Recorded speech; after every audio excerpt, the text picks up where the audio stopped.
Welcome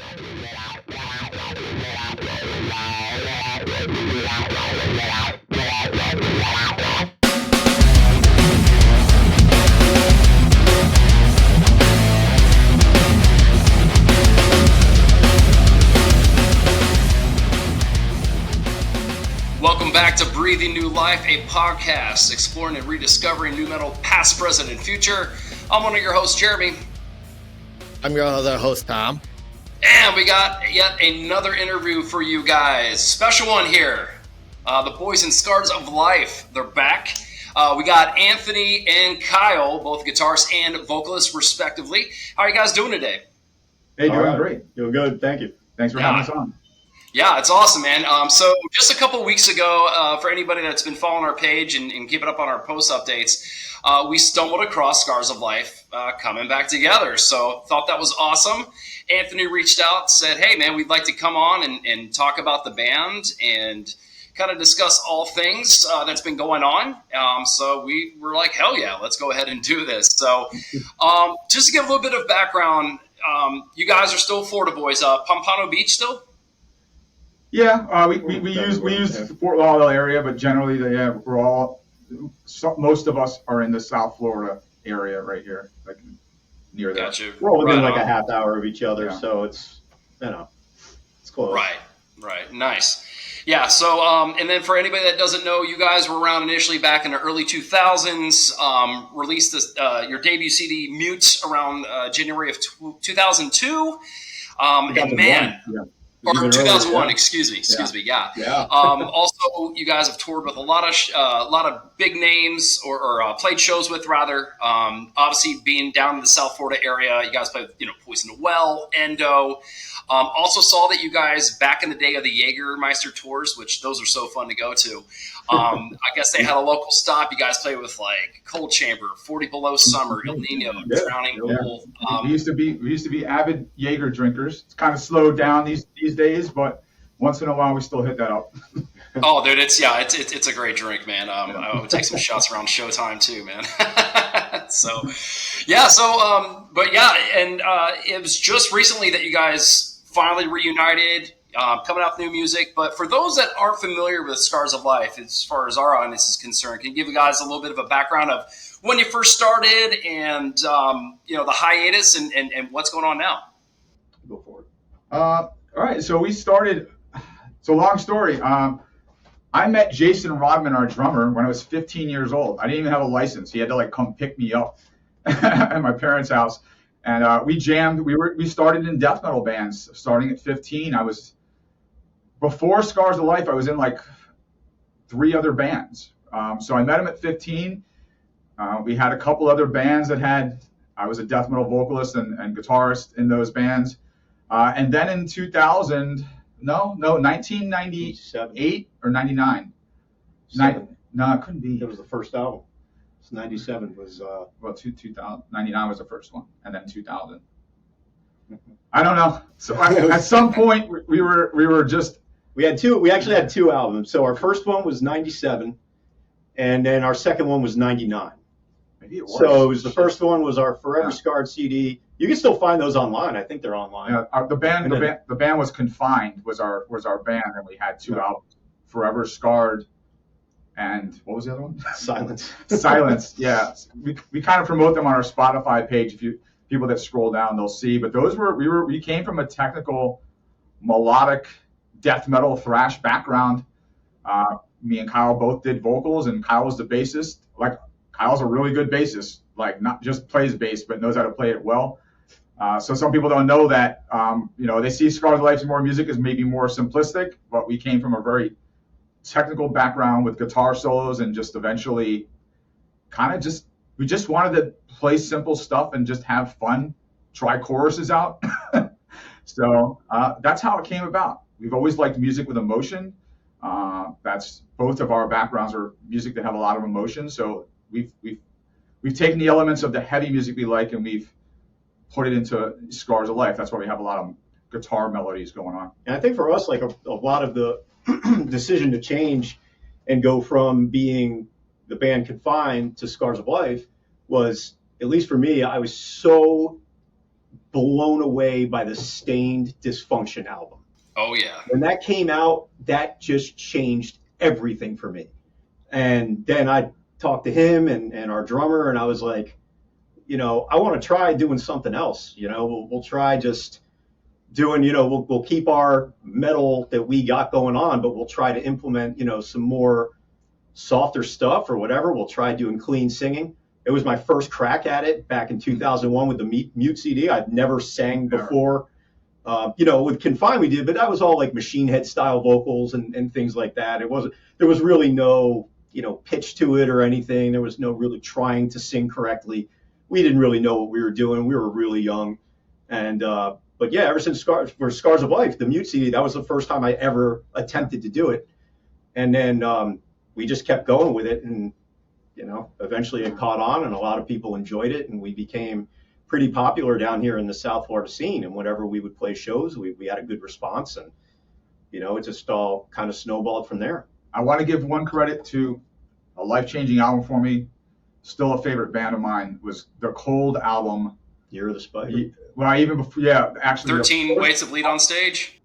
That album, I burned the fucking shit out of it. Probably had it like back in the day. I just burned the hell out of that album, and then Stained Dysfunction, and just seeing that how you can have this emotion and still have hard-edged music and whatnot, and it was just different for me. And that's why recently we saw Stained. We had VIP tickets, and we met Scooter. There's a picture on our Facebook page just a few months ago, and I was I don't get starstruck.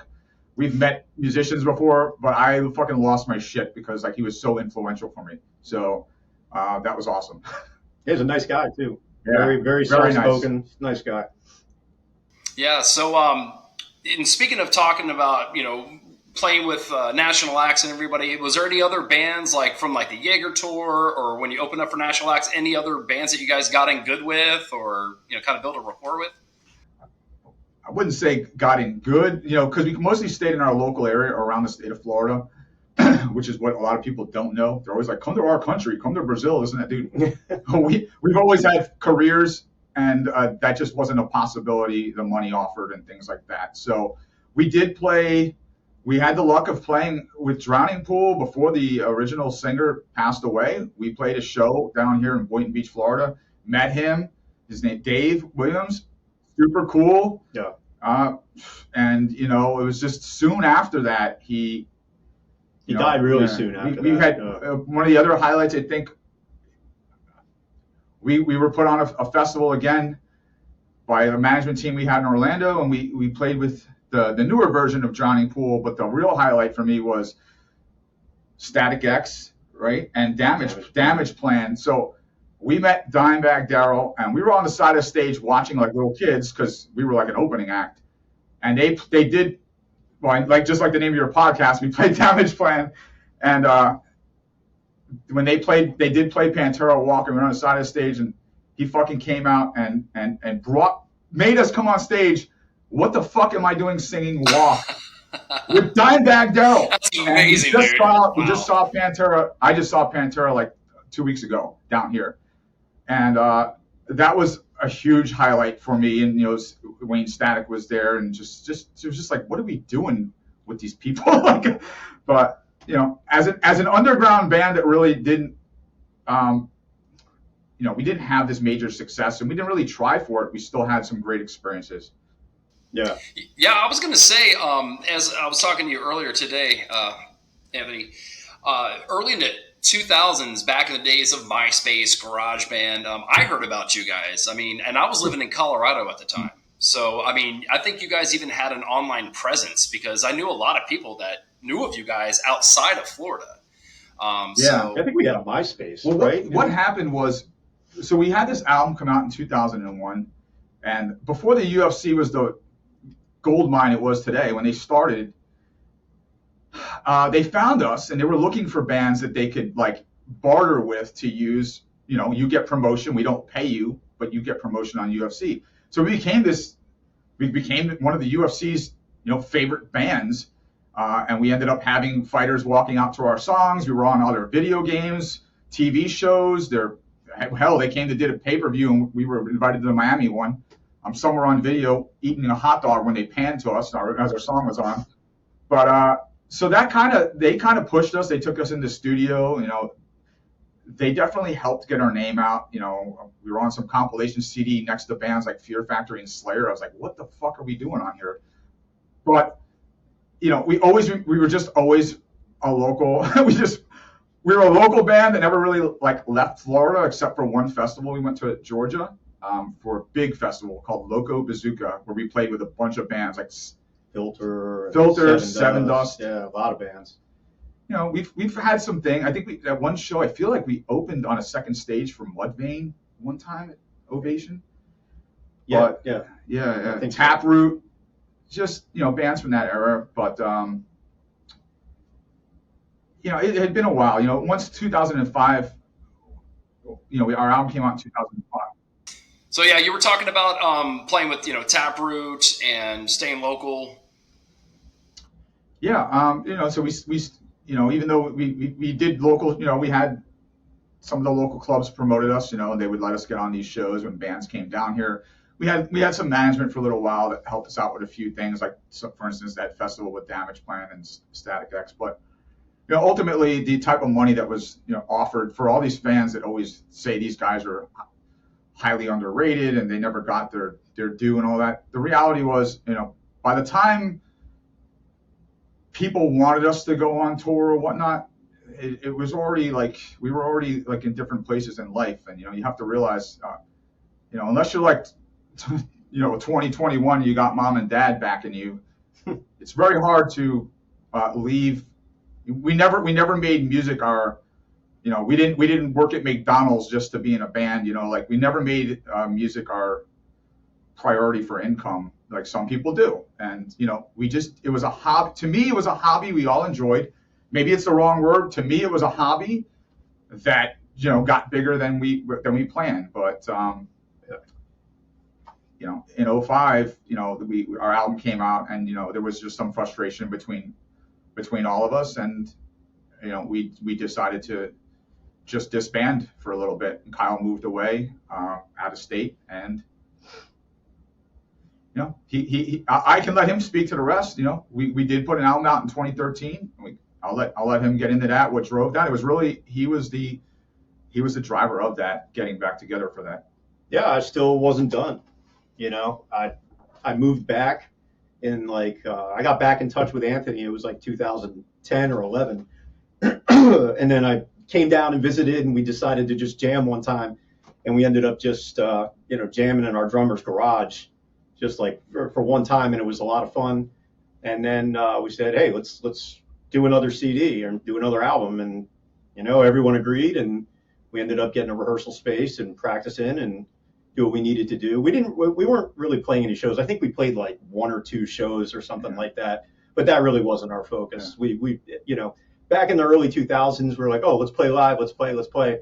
But at this stage, we're like, all right, look, we're too old to go on tour. We've all got responsibilities. We've all got lives, kids, shit like that. And so we knew we were just going to make an album, and we set it up that way. Yeah, we set it up that way. And then, we still are enjoying making music. In fact, actually, after that 2013 album, the Heart Still Beats album, we disbanded for a little while too. Everybody was just working and doing our own thing. And then eventually, I think it was 4 years ago or something like that, we decided to, hey, let's write some more music and stuff like that. And Anthony wrote a couple things, and all the ideas usually stem from him, and then we kind of all build shape it from there and shape it up. But he was, inspired to write a couple things and said, all right, well, let's check it out. And then COVID hit.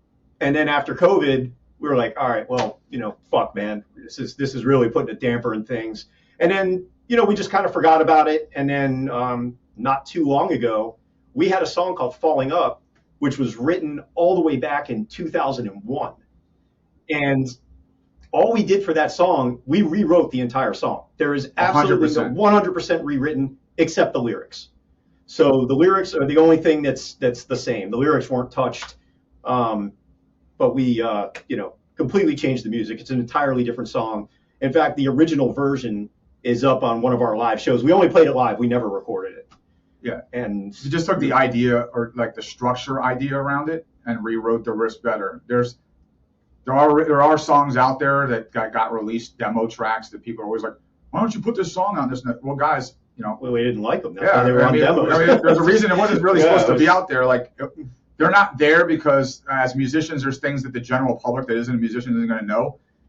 We like to record to a click. We like to have a steady beat, and these songs were just not structured properly. When we tried to actually record them, it never worked. It was a disaster, and they just weren't up to par. So that's why they weren't there. But we kind of liked some elements of the idea of Falling Up, so that's why we rewrote it. And then we're actually working on something today. I could let Kyle talk about that piece. Yep, we got another song that we're in the middle of working on. We're tracking. I think we're finishing up vocals today. It's called As Wounds Open. That was a song that we started in, right before COVID. We wanted to record that, and we did without vocals. We just, laid down the music. And again, we restructured the entire thing, and now it's a completely different song. There might be 12 versions that we went through. Oh, yeah. We went through a lot of versions. And it's hard because we haven't been able to, other than Anthony coming to my house, because I got a recording rig here. Anthony would come to my house and we would work on stuff. We never really had a chance. We work best as a band in the rehearsal room, all just, idea building and doing stuff like that. That's how we feel the best product comes out. And we didn't have the opportunity to do that with As Wounds Open with some of the original versions. And then our drummer Robin got an electric kit in his house, and he's got a little room, and then we bring, we just all plug into like a little recording rig, and we can all hear each other with headphones and stuff. And so now we're able to do that. We're able to like workshop ideas and write, more quality stuff instead of just kind of do it on our own and, figure things out that way. So eventually As Wounds Open turned into what it is now. So we're, like I said, we're finishing up the vocals today. We're excited to get it released. Our drummer is actually mixing this one himself. He's recording and mixing. We'll see how that goes. So far, it sounds really good. We're really happy with it. And we hope everybody enjoys it. That's awesome. Yeah, and speaking about Falling Up, we posted that on our Facebook page. That is out now for everybody to go ahead and check out. I saw that. I was like, wow, man, like Blast from the Past, Scars of Life is coming out with some stuff again, dude. Like, this is It was fucking 10 awesome, years man. between 10 years. 10 years, yeah. And it's I go through these comments on YouTube, and people are always like, these guys they're dead. It's over with. Like there's so many comments. It's like these guys' last album was 2005. Then it's like, what the hell? They came back in 2013. Now what? Another 10 years later? It's like, dude, should these guys be like 80 years old?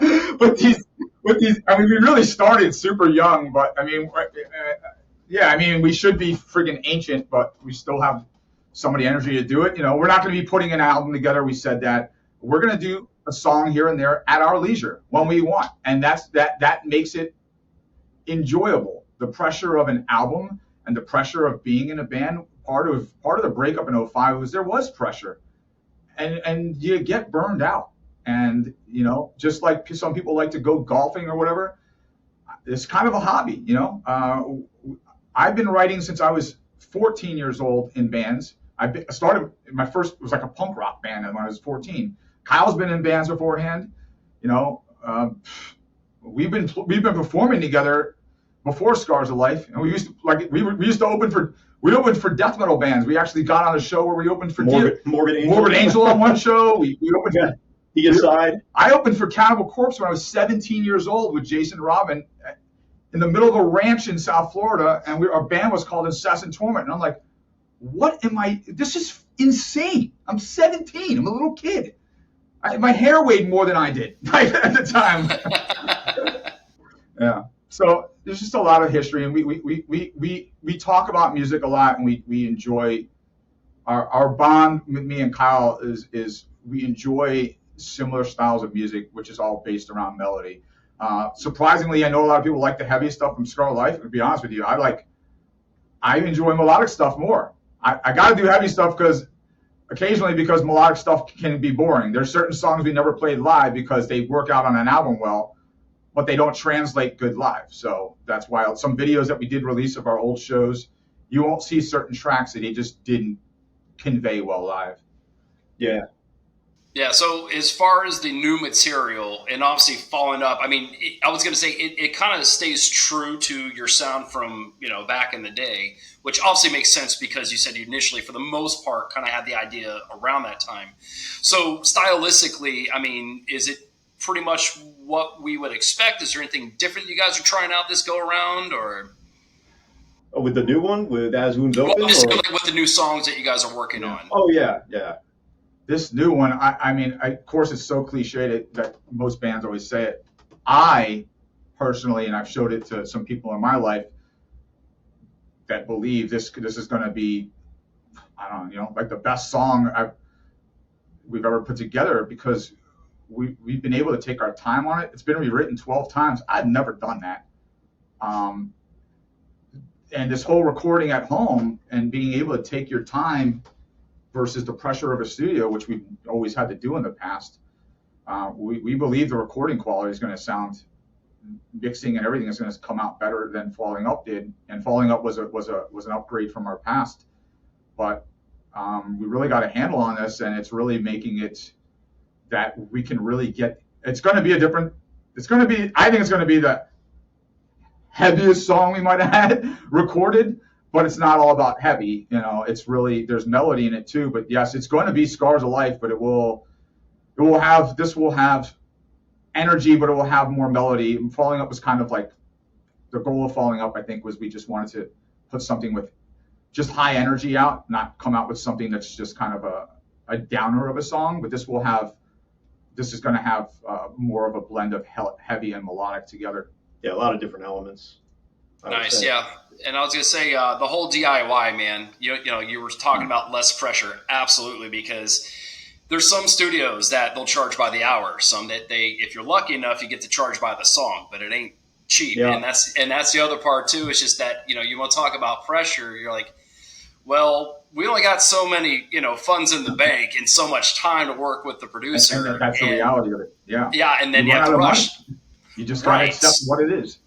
Yeah, and we've never worked with a producer ever. Yeah. So everything that we've done has just been self-made.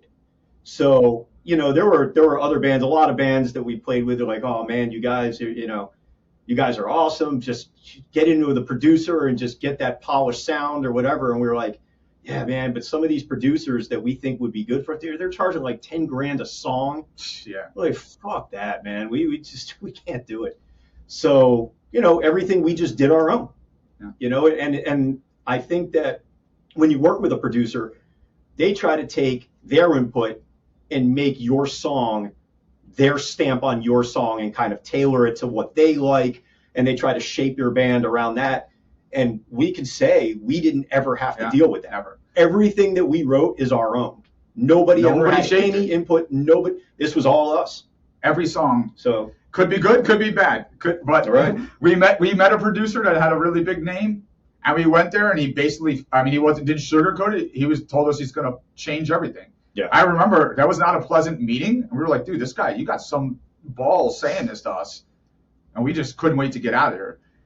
I'll give a little credit. Kyle does have a cousin that helped us out. His cousin's in a pretty popular band called Fame on Fire, and his cousin is the singer of Fame on Fire, Brian, who lived near here at the time. He recently moved, but he came over and he helped us out with the DIY and kind of got us set up in a good place.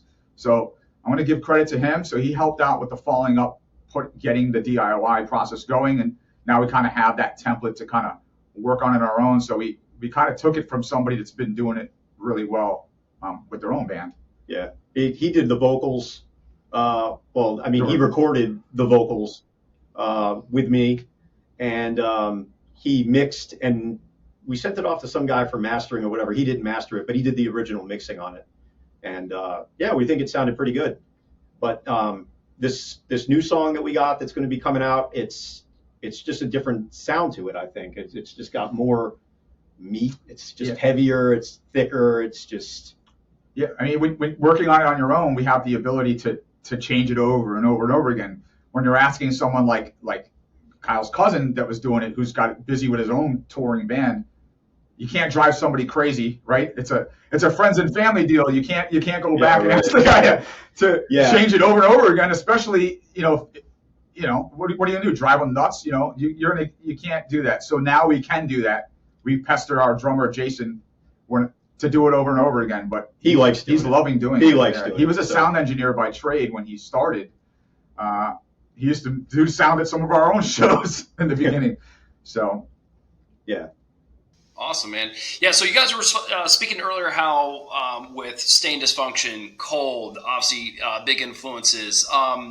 Is there any other, major influences that you've kind of taken that and put into your writing, like whether it be just instrumentally or vocally? Who other groups or musicians, I would say, are kind of more of your influences? Well, vocally, I can say for me, I have my two biggest influences for the Scars of Life style was Chuck Billy from Testament and Aaron Lewis from Stain. And I kind of would combine those styles together. Like a lot of people would ask me, I mean, I got so many emails, how do you scream like that? So on and so forth. I would just try to take like Chuck Billy's death metal scream and Aaron Lewis's kind of like new metal scream and mix them together. So that's kind of like what I would try to do with that. So vocally, I think that's where I ended up. But in terms of like, everything else. Yeah, I mean, we enjoy some. We listen. Like 36 Crazy. We listen. Right? You like them? I love. So in the beginning, when we first started Scars of Life, like I said, my background heavily was death metal. I learned how to play guitar by learning death metal albums front to back. So I credit learning guitar to a band like Death. Death was my favorite band. So it's a weird thing to talk about that type of music, and then how the hell did you come with Scars of Life? It's a whole different world. But I've always been into, like this band Paradise Lost. I've always been into music with feeling and melody. You like Anathema? Yeah, I like doom metal a lot because they had the melodies. So that's the stuff. And it may sound weird, but doom metal has a lot of melodies on guitar, and you're going to find that most Scars of Life songs always have a melody because it's like talking, or it's almost like lyrics with your instrument. So that was, I would say, I've always enjoyed in the beginning. Trust Company was huge. Yeah. Back in that era, which I think they're coming back now. The first Linkin Park album, which people used to confuse us with Linkin Park somehow. Yeah, I don't know. It's all over YouTube. Yeah. And then 36 Crazy Fist, I used to like a lot. And we always liked Killswitch Engage. We loved how Killswitch Engage had very melodic vocals with really heavy music. In Flames. Yeah. I like you guys like everything I like, man. Shit. Yeah. You guys same thing with Tom, dude. Like, we love all that stuff. Yeah. I mean, we listen to a lot. I mean, I listen to a lot of stuff. I mean, I just went and saw Journey a week ago, but I saw Journey many years ago, so it has nothing to do with age. Like, I was always I grew up listening to music like Fleetwood Mac and Creedence Clearwater Revival, just weird things I liked.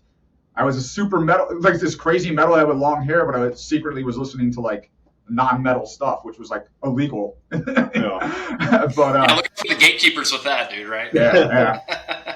Right. Yeah.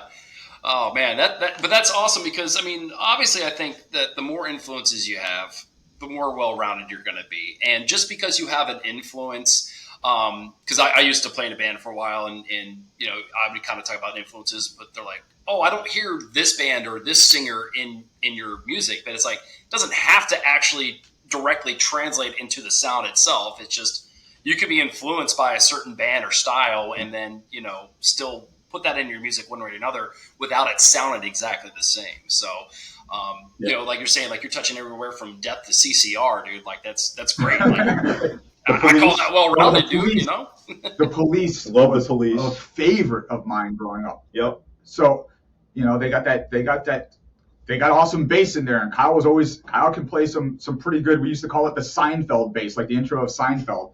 We used to fuck around and play that.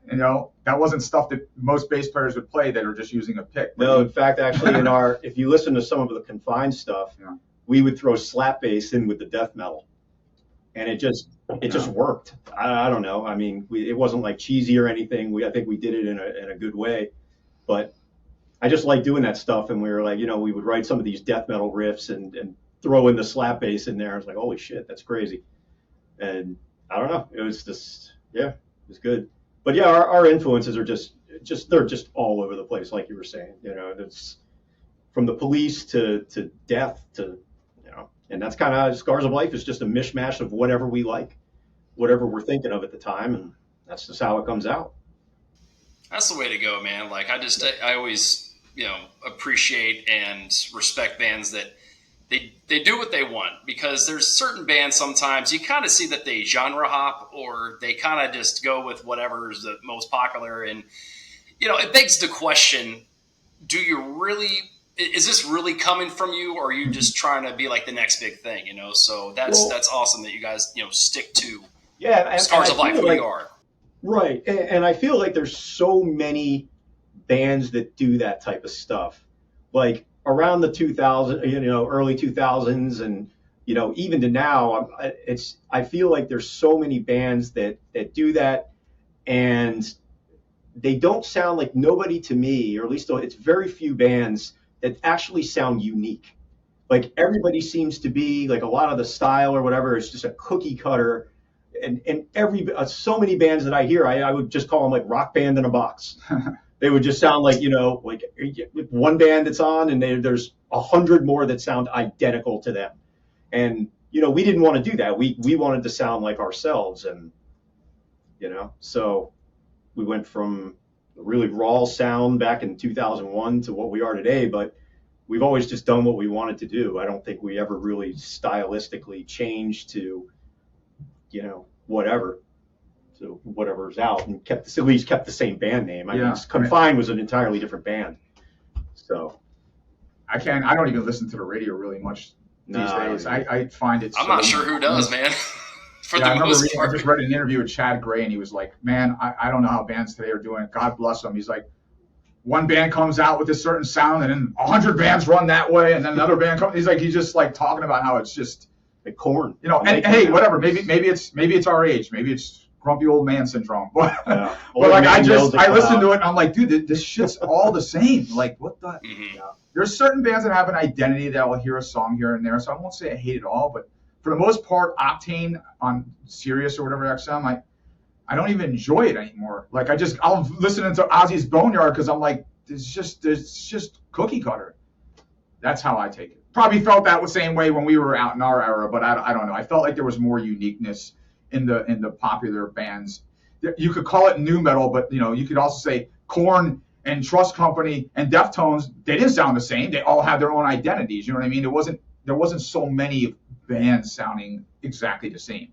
No. I can't even identify vocalist from vocalist today. No, you could back then. Yeah. I think because I'm right around the same age as you guys, and I do remember there was a time back in the early 2000s where, like new music. It was exciting to listen to. It wasn't as cookie cutter. And just now, I just think it's just so stale to where me personally, like either like Spotify or any of those other streaming services that really kind of dig deep and find like those independent label or unsigned bands. Like, I tell people all the time that aren't into music as much as I am. I'm like, look beyond the radio. Look beyond just, your Disturbs and, I'm not talking trash about Disturbed, but like Disturbed, Godsmack, like there's so much more out there, and you're going to probably be surprised, and maybe I'm just a little biased, I guess because of my taste, but like there's so much stuff that is not even on the radio that I would say it deserves to be on the radio because it's better, so it's a different time, and I think due to the accessibility of these streaming services, some 15-year-old kid can literally create a band. I think we talked about this, Tom and I, a couple episodes ago, where they can literally just build a song and a band in their computer and release it like that within a day if they want. And it's just so much competition with that as well. So it's really hard to stand out, And every now and then you find one that's just amazing. Like there was this kid, and I think it's like just him and a drummer. And they just do it in their house or whatever. It was remember that Elon Vital? that song, the Kingdom Hearts I song do. or whatever. Yeah. And he's just like this young guy to do it. And it was, if you ever have a chance, look up Elan, Elan Vital, Vital or something like that. And it's like a pop goes punk thing. And they did a cover of a video game song from Kingdom Hearts 2. It is fantastic. And it's just him and a drummer that did it. I was just blown away. So it's things like that, like you were saying, anybody can do this stuff now. And it almost eliminates even the need for record labels. Like, you know, people, you don't need a record label to shell out $1 million for you to record an album on a fucking reel, you know, like you used to years ago. Now you could just, all the technology is so good right now. And us personally, we're taking advantage of that technology and being able to do it ourselves. And that's why now we can just crank out these songs whenever we want. I feel that, you know, like Anthony's saying, we're not going to do an album. We're just going to drop songs here and there whenever we feel like it. And because if we were to sit there and write an album, it would take us forever to do it. Nobody would get new songs. Yeah. And all of our fans, they all want new music. They ask us all the time, new music, new music. Okay, great. Well, here it comes. Yeah. So now we have the ability to do it, and we're going to do it. What's these days an album to me? I would hate to be an active band in the world today. You know, active meaning like I have to make a living off of it, because dropping an album, you know, we see it with just our single, and I see this with every other band. You know, we dropped Falling Up, and I'm floored. We're all floored of the response that these fans still gave us. Like, people going crazy. I first heard about you going back all these years. Our YouTube video comments, like we got millions of plays on our Spotify. I just don't even understand it. Like, I don't even understand why. Because I'll go to bands that we toured with, or these bands that we played with that were actually signed and stuff, and when we just have far more followers and plays than them, and we didn't even start our Spotify back in the day. We actually didn't even have our album. What We Reflect was tied up in a legal contract. It wasn't even available until like 3 years ago. Like, I had to go through some legal issues to get control of it, and then actually put it on Spotify. It was never even available. It was just tied up with the distributor that had it years ago. So, but you know, you drop the song, and then like the excitement kind of goes by. You know, it goes by in a few days, and then what? Then you got a big hole until what? You put an album out in another year or two. Like, to me, it's so much better, because the digital world has made it make more sense to just drop song by song and keep engagement going, or else you just got this black hole of nothing. And it also makes it have no pressure. You know, if I had pressure to write an album, I wouldn't be doing this, because I don't have the drive to sit there and put all that together. I mean, it's, you know, you're going to get poor quality if you're forced to do something in a rush. And that's just how I take it. I think you've probably seen that from a lot of bands. I know that I have, just like listening to bands like, you know, like follow-up albums, and you're like, man, like 2 or 3 good songs, but then after that it's like a lot of filler, and it kind of makes you wonder. And then surprisingly, with some of those bands, sure enough, 6 months to a year or 2 later, they disband. And it's probably, as you're speaking to, just the pressure of doing that. And also it kind of just, it takes out the fun. I think it affects your creativity, because you're not thinking in the right mindset. You're like, what do I got to do by this deadline? Rather than like, hey, let's just keep working at this until it's exactly how we want it. So, And then speaking of streams real quick, guys, I was looking on that on Spotify. Really impressive numbers, but I got to tell you, man, Bullet With Your Name, like what, 2.3 million streams? You guys know that, right? So like, there's 2 versions of the song. They both got almost 2 million. Yeah, one of them's about to hit 2 million. The other, the other one's right behind it. Yeah. So, Sorry, go ahead. Oh, I was going to say, so Bullet With Your Name, I'm assuming that's the one that was on the UFC? It wasn't. That's the freaking idea. It wasn't. And it just blows me away. I listened to that song as the writer, and I'm like, what the fuck is it about this song? And then I start to listen closely. Like, I had a weed gummy the other day. And I'm listening to Kyle scream in there, you know, and I'm like, God, it was so intensified. I was like, Jesus, man, I literally hear this guy's voice ripping apart. Maybe that's not what I heard before, but I'm just trying to find out how can I recreate that ever again, but I can't. Like, I don't even know how that came about. It's hard. It's hard because it's like with the stuff that we wrote back in 2001 was fast, just so like it was simplistic. There was like we were just cranking the songs out. It just we weren't really, dissecting shit too much. It was just raw. It was just unfiltered. It was just we just did whatever the fuck we wanted. And then now I feel like it's. I don't think we could ever go back to writing that type of stuff, just from the people that we are now. It's hard unless we were to ever get back there again. It's I don't think we could ever like make our music that raw again. I feel like our stuff would be just kind of more complex and more feeling based and stuff like that, right? Yeah, for me, yeah. I mean, the Mute album, we wrote an album. Let's say we disbanded the band Confined, and the members of Confined, which included me, Kyle, Jason, and at the time it was Joe Rayo was the other guitarist. We just got a new band name.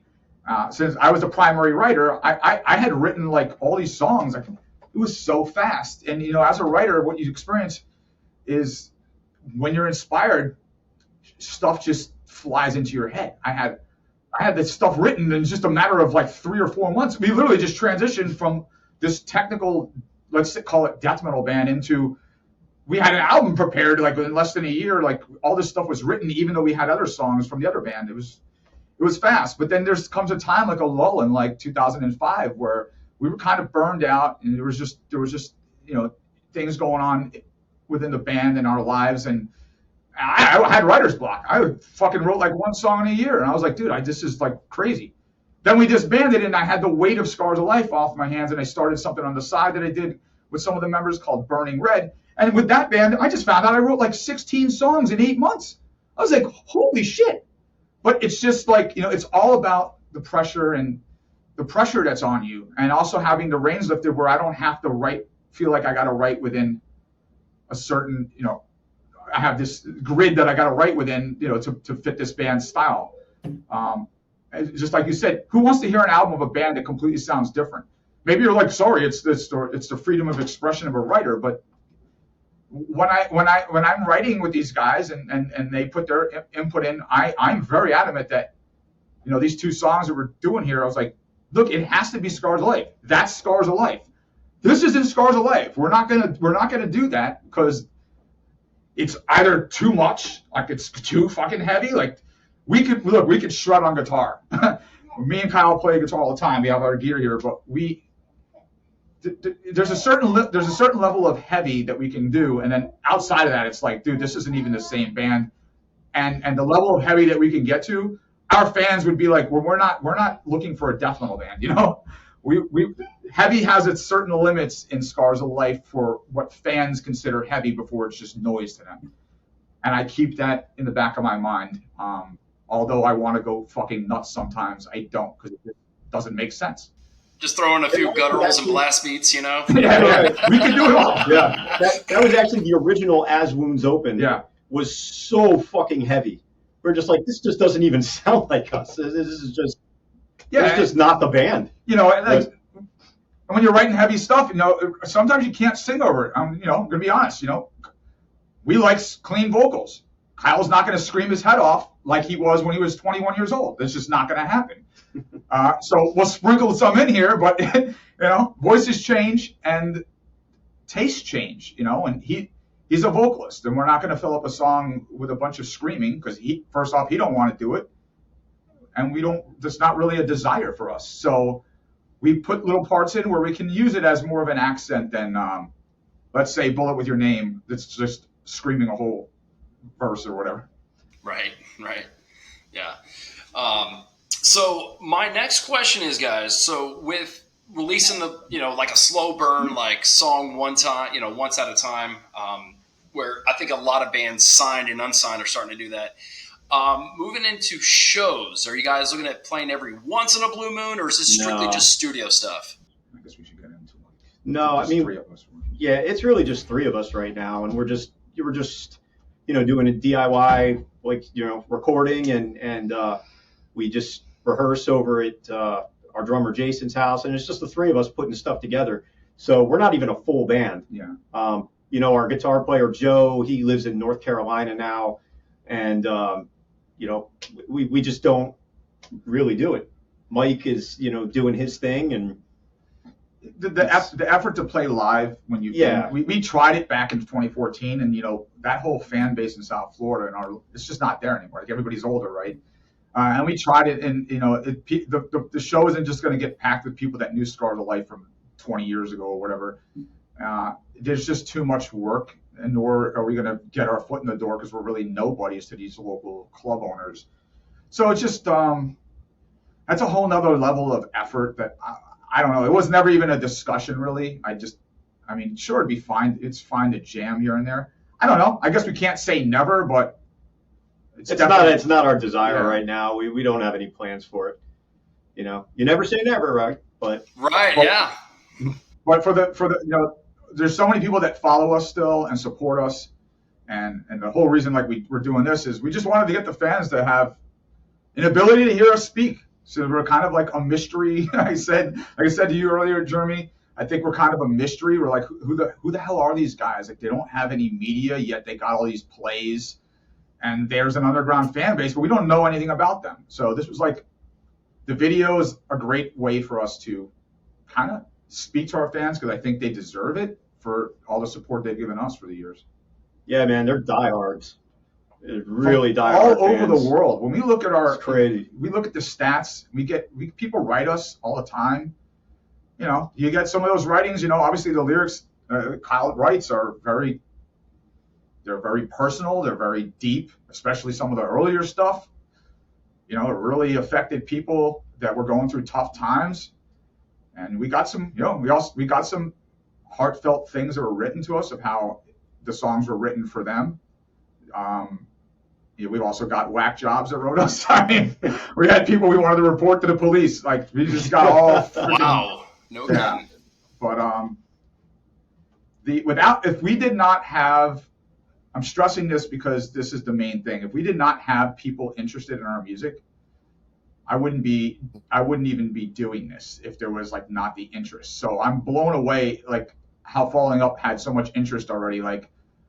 After all these years, and there's just all these plays on it already, and people went nuts about it. It's good to see. Yeah, it's nice, for sure. So I want to thank our fans. Definitely, you guys are great for sticking with us all these years and being patient with us, waiting for new music all the time. Yeah. And we're sorry that we've made you wait years and years and years between songs, but going forward, we're hoping we can put stuff out a little quicker. We think we have plans to release one of our older songs. We're going to do in a better quality that hasn't been released yet, and put it, get some real production behind it as well that we personally all loved. I'm not going to name drop something yet, but it's a song that we've loved that has the elements that we really feel should have maybe been released and never was. Nice. Hey, Tom, I just wanted to check, man. I know a little bit further back you're trying to say something. I think I cut you off. Did you have a question as well? Oh, no, just the only thing we wanted to kind of bring up just some of your standout songs. Obviously, Bullet With Your Name is one of the big ones here. And I don't know, for me also, it's also a song like Placebo. Placebo. Wow. Yeah. Well, Placebo for me, it's the weird thing about Placebo is that it's got a little bit of a different vocal, whatever style to it than most of the other songs. So I don't know, to me that was kind of weird, but it also stands out for me. I don't know about, I guess I see on our doc that it stands out for Jeremy as well. But yeah, I gotta say when I hear that song too, it's it is you guys, but it's the vocal of the chorus, I guess, just kind of sounds a little bit different to me than the way you've done it on other songs. So I don't know. Those are two songs that kind of stand out for me when I sit there and listen to anything from whatever I could get on Spotify from you guys. So can I ask you what is it about Bullet With Your Name? I've always wanted to know this. I've always wanted to interview somebody. What made Bullet With Your Name stand out so far above everything else? I think you dropped off, but I can't even remember. I don't know. I'll let you speak to placebo. I don't. It's not one I've ever had anybody like really stand out and say we like that one. So I'm shocked to hear it. It's definitely a heavier one. You can hear some metal. I mean, it starts off with some of those metal elements are there more than they are in other songs. Lyric wise, I don't know, but the singing wise, it's got a beautiful bridge. I know. I'm not sure about the chorus style. Did you feel it was different to you? I mean, it's got a lot of feeling to it. I think it's in a higher range, but it's not a song that I really think about all that much. That's so crazy. Yeah, a song with 2.3 million streams. No. So that placebo wasn't. Yeah, Bullet with Your Name. Placebo. My bad. Yeah, I'm sorry. I mean, I don't even. So when we were starting, we knew Bullet with Your Name was. We'd always play it at a show, and they would go fucking nuts, people. So like when we played at a show, Bullet with Your Name has this bridge, that double bass drum part in the middle. So Kyle had this lyric to Bullet with Your Name. There's a part where we yell out, "Get the fuck away." And we actually had that on the back of a T-shirt that we sold. They're fucking. I wouldn't wear it, but the kids loved wearing a shirt that said "Get the fuck away," or did it say from me? "Get the fuck away." Yeah, and like we would just set it up with that guitar. We'd extend it out sometimes. He'd get the crowd all crazy, and we just extend that out. And he's like, "Are you ready?" And then like the place blew up. We got videos of it. I think we did a live version of it on one of our albums, the Mute album. We put it out with a live version. We played at the Hard Rock Live in Orlando. That was a great show. Huge. There's even a video of with just still photos of us with the live version behind it on YouTube. Someone put up. Well, that was the sickest stage we ever played. I mean, I don't even know how we got. It's big. Hard Rock Live in Orlando, Central Florida, like in the City Walk. So sound was awesome there. But I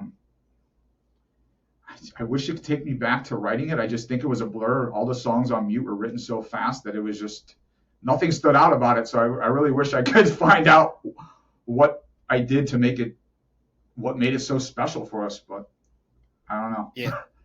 Yeah, I know. Going back to it, all I can think of is just like there's something about the way that the vocal carries, and that bridge is pretty damn badass. It's just, I don't know. It's hard to explain as a fan, as a listener, and it is kind of strange that it's one of your biggest hits and whatnot. But just I don't know. Great song. What can I say? We love it. It's so weird. It's so weird to even hear the word hit, because in a way, it stands out so far above everything. It's like, how the hell did we have a hit? In our underground world, it's done really well. I mean, I look at stats of some other bands that had backing of record labels that were on MTV and things like that back in the day, and somehow, thanks to this fan base, we have far more followers today and plays than some bands that literally were backed and toured and did all these things that it amazes me. It amazes me that we still see these stats, and we get a little income from it that we are using to like buy gear and things. It's like, how are we still? It's crazy. Like every year we see we look at the numbers and we're like, I can't believe 20 years plus has gone by and we're still getting more. We have more plays last year than we've ever had. Like every year it's getting more and more. Like this year we'll have more than it did last year. Like I'm talking, like the Spotify gives you the stats every year. It's like it's going up and up. It's like, how's this? And I think a lot of that has got to do with just being the digital age that it is right now.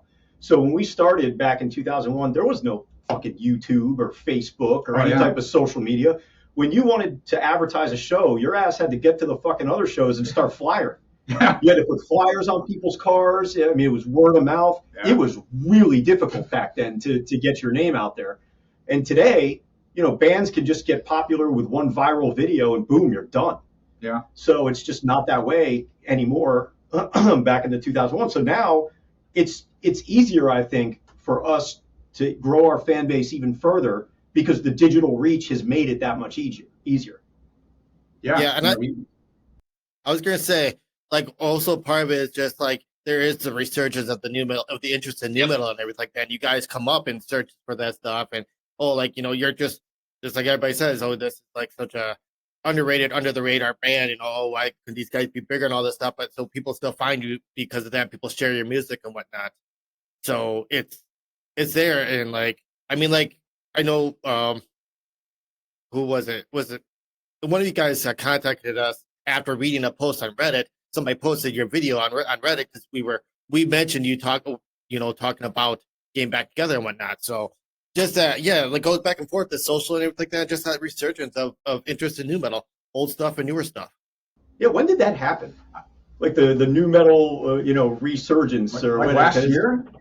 No, I would say about maybe 2 or 3 years ago, it started to really take off. You started seeing a couple of these other bands slowly kind of move the needle that way, but it's really come, and I think it's also helped for the fact that Limp Bizkit's been very active. Taproot's back together. You see a lot of these bands coming back together. So and Buzz Company they played a Blue Ridge Festival recently in Carolina, I think, and they're supposed to put an album out. So I'm excited to hear. And then the other thing is, on top of that, which is very interesting, and I kind of know through my wife's niece, she's in high school now. Kids that age, man, they're eating new metal up. Like they're going back to checking out Follow the Leader, Toxicity, Slipknot's original album or first album.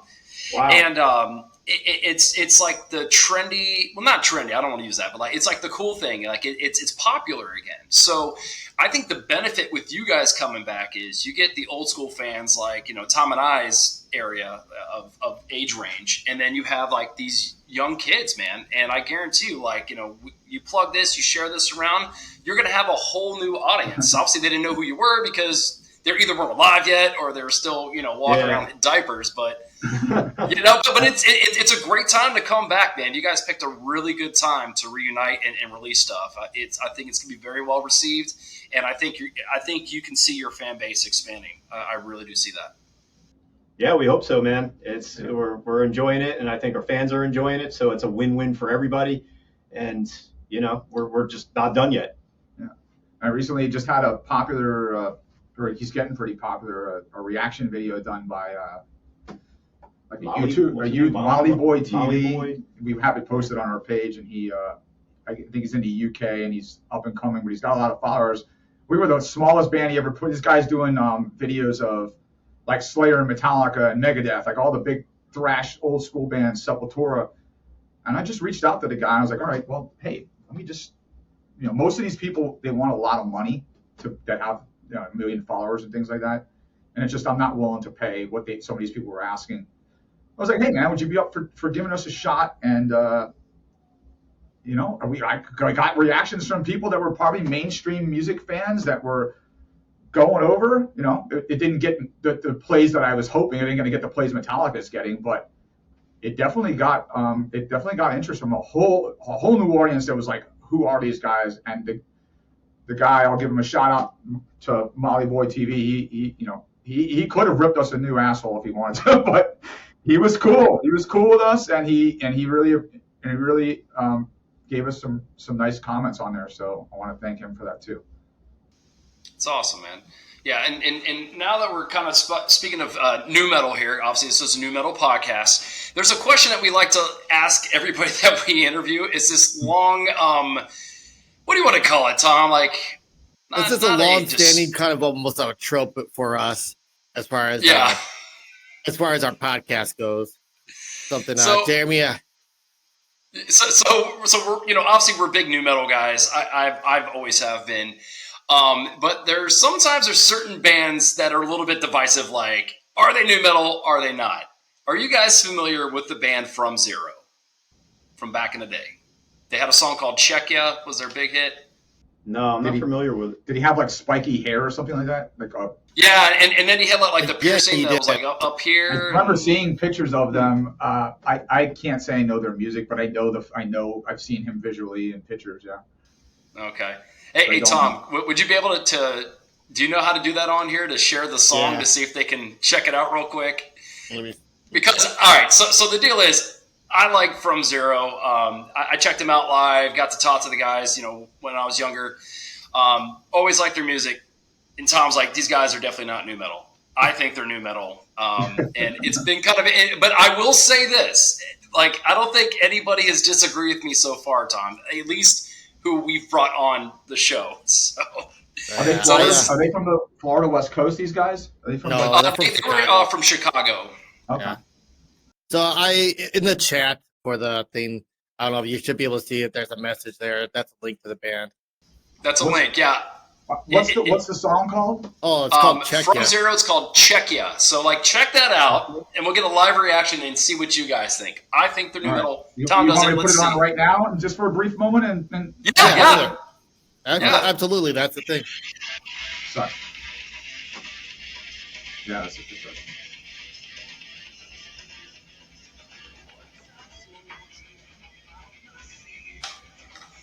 New metalist. Yeah. Let me get to the chorus. Yeah.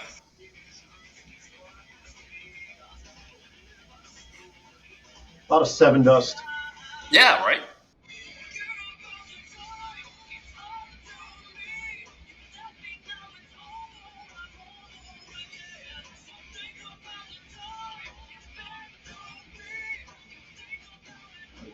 And it's got like a melodic chorus, yeah. Reminds me of Taproot there. Okay, so we're hearing Seven Dust, Taproot. That's, you know. Yeah, I would love it like that. They may be more not as like more. They sound more alt metal, punkish. Like they're not as deep. Like they're not as hard sounding. I would say they're more like they're upbeat. So they don't have your Korn type guitar sound and all that. Sure. But I still think I think it falls into that. I think I would call it that if I was listening to it back then. One more for. All right. We got to keep score this, Tom. Yeah. It's like a little fun thing that Tom and I like to do. But yeah, man. And also, too, their album's One Nation Under. So, yeah, check that out if you guys got some time. I like it a lot. And he does have some, like, harsher vocals here and there. But, yeah, dude, just good stuff. But, yeah, it's always fun to ask that. But yeah, I cool. think, Check them out. Yeah, awesome, man. Yeah, I can't help it. I was always kind of turned off by it because, like, the first time I heard them was finding them on, like, video of them. I'm just like, are these guys trying to be a parody of new metal? So I just kind of always left a bad taste in my mouth for that shit. So I kind of never really got that much into them. I mean, it's teetering on the edge for sure. Yeah, one band. It was a little cheesy. We can admit that. Yeah, it's a little bit too much on the video. Yeah, I don't know why it came to mind, but one band from back in the day I'll bring up that maybe doesn't get any credit today was called Blindside, and they had an album called Silence. Pitiful. Yeah, great song. That album, Silence, great song, dude. Yeah. Yeah, I caught them live once in a local club here. I love that band's album. So yeah, that guy was a unique singer. That guy was definitely unique. Yeah, I think the other one was called Sleepwalking by them. I think that was another. Yes. Really good one. Yeah. That whole album is really great. That album. I didn't care for some of the later stuff, but that album, the whole thing. When I saw them, I was like a little fanboy. I was like, oh my god, I love these guys so much. So they were one that really stood out to me. Right. I also love This Isn't New Metal. I love the first 30 Seconds to Mars album. Yes, Jared Leto, an actor. I loved that album. The vibe, the atmosphere, the feeling. I was shocked when I first heard that. That was a big one, and I saw them live too for that album. Don't care for the radio friendly pop rock stuff. Yeah, now they do nothing. But that first album had elements that I would say are influential for me too. Yeah, I could definitely see that. Yeah, that first album, it wasn't half bad. I'm with you on that. Yeah, for sure. So. Yeah, it was good. Also, another one of my favorite bands is Stabbing Westward. So I absolutely love Stabbing Westward. I thought they were so far ahead of their time when they came out. No one sounded like them. And, I wish they were still making music. I don't know. Maybe they are. I have no idea. But Did I hear something, Tom? Do you know if Stabbing Westward's coming back, or am I thinking that in my head? Yeah, I thought they were back. Yeah. Oh, really? They're doing a lot of shows. I thought I saw that. Yeah, Orgy's touring with Cold, which I'll go see them. I saw them last year at Sick New World. Well, Tom and I went to Sick New World in Vegas. In Vegas. Oh, yeah. We actually talked to Jay Gordon for a quick sec. Yeah, he was cool, man. Yeah, because my buddies, anybody listen to the podcast know about a couple of my buddies from Colorado. They wear like these big old Mexican tribal boots. and they stand out. And so Orgy played earlier in the day, and then he's walking around with his daughter, and he just walked by our group of friends. He just kind of looked at the boots, and that was like a conversation starter. He's like, "What the hell are those things?" So, Jay Gordon said that to your friend? Yeah. And my buddy's like, "You like these boots?" And that's pretty much how we got to meet him and shoot the shit for a little bit. That's So cool. Yeah. So, but yeah, that was a lot of fun last summer. But so yeah, man, this was a lot of fun. It was a blast. I'm so glad you guys are still at it and coming back with this. Was there anything else you guys wanted to plug or kind of promote while we're here? What do you think? I don't know. I mean, we will have this other song out, sometime soon. We're finishing it up. So if anybody, is not following us, if you follow our Facebook, facebook.com/Scars of Life, we'll have updates on there. We're hoping we're definitely going to get that next song out, and we have a couple other ideas lined up, but just stay tuned. I want to thank you guys for giving us the outlet here. Thank you. I've never done it, and this was actually pretty. Hey, pretty thank you fun. for reaching out to us. Thank you for reaching out to us about it. We'd love to do these kinds of things with bands, like just anybody who's going to reach out to us. We'll love to have them on here. Yeah, I mean, I found out through the Reddit forum, like you said, people were saying, hey, I was reading through the forums, right? I kind of try to do some of the marketing stuff or research, and I was like, people were I was like, who the hell are these guys? Let me go research them. I was like, hey, they got a podcast. Maybe I'm going to beg my way on. So, no, you don't have to beg us. No, you didn't have to beg us. I mean, that's the thing. We love to do like things with I don't want to say we love to do things with underground bands, less known bands, whatever, that kind of thing, because I mean that's kind of where we are right now for some top notch podcast, but that's anything where it's kind of like the people doing anything or bringing back new metal, whatever, anything like that. That's what we love to do. Yeah, definitely, and obviously anything that you guys are pumping out, we'll be putting out on our page as well, and letting everybody know, and obviously going to be let them know about all of this. So, but thanks, man. But again, guys, really appreciate it. I know you guys got to start working on your song right now, so we'll probably go ahead. Yeah, that's what we're doing. That's next. I'll say this, guys. If any fans have any questions, we always try to be super responsive. You always can write us and ask us questions in our Facebook Messenger. Yeah, he's always active on social media. He's always responding to everybody. I work in marketing, so I'm used to being involved in that. But if anybody's got questions, feel free to write us. We're super friendly, and we just hope that this answers some questions for the big mystery out there that you've had on our band. Awesome. All right, guys. Well, we thank you for your time, guys. That, guys. All right. Thank you. All righty.